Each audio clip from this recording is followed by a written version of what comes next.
Tervehdys taas täältä Muuramen lukiosta. Tänään olemme kahden meille tärkeän asian ympärillä.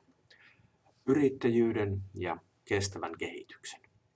Olemme tänä vuonna yhdistäneet nämä kaksi ja tarjoamme paikallisille yrityksille yrityksen ympäristökartoitusta lukiolaisten toimesta. Hieman taustaa, jos suomalaiset kuluttaisi luonnonvaroja ja raaka-aineita niin kuin tällä hetkellä tehdään, niin me tarvittaisiin oikeastaan suomalaiset 3 kertaa tämän planeetan ja maapallon raaka-aineet ja luonnonvarat, eli jotakin tässä on tehtävä. Jo vuonna 1987 Gro Harlem Brundtland sanoi kestävästä kehitystä seuraavaa, että jos tällä telluksella elellä vielä pitempään, niin meidän pitää ruveta järkeistää tätä toimintaa. Ja me on lähdetty tähän omalta koulumme, lukiomme osalta, mutta myös paikallisten yritysten kanssa tekemään yhteistyötä ja tarkastelemaan heidän toimintaansa.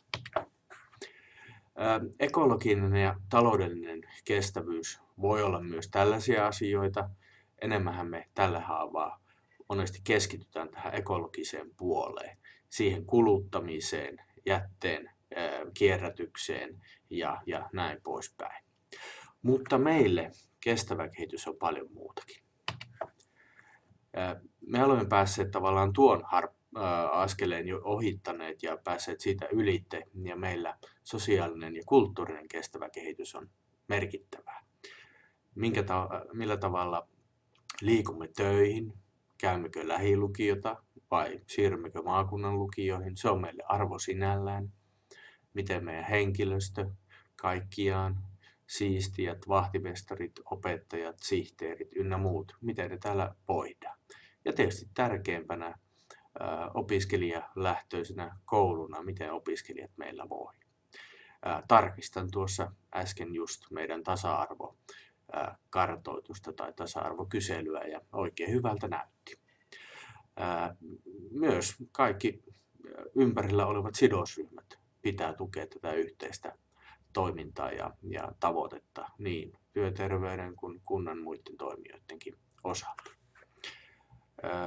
Suomi on monikulttuurinen maa ja kansainvälistyminen on arkea. Aikuiset ja me vanhemmat polvet ehkä emme vielä niin intensiivisesti ole tässä mukana, mutta nuoret ovat tässä ja nyt. Maailma on globaali. Olemme syksystä asti tehneet yritysten kanssa tämmöisiä pieniä auditointeja tai ympäristökartoituksia 3 yrityksen kanssa.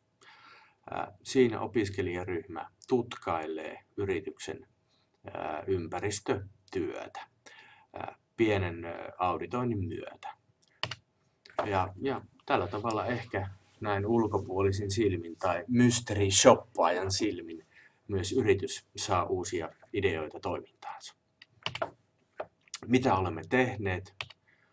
Olemme ottaneet yhteyttä yrityksiin, sopineet alustavasti mitä teemme, sitten kirjoittaneet hieman dokumentointia, mitä yrityksessä on tällä hetkellä tehty, sitten ottaneet yhteyksiä uusiin yrityksiin, dokumentoineet ja käyneet paikan päällä katsomassa heidän toimintatapojaan. Ja tämä näiden seuraavien välineiden kautta. Jos haluat asiasta lisätietoa, ota yhteyttä maantiedon ja biologian opettaja Minna Saikkosen tänne Muurameen tai sitten minuun. Tämä maailma on yhteinen projektimme. Kiitos. Nähdään.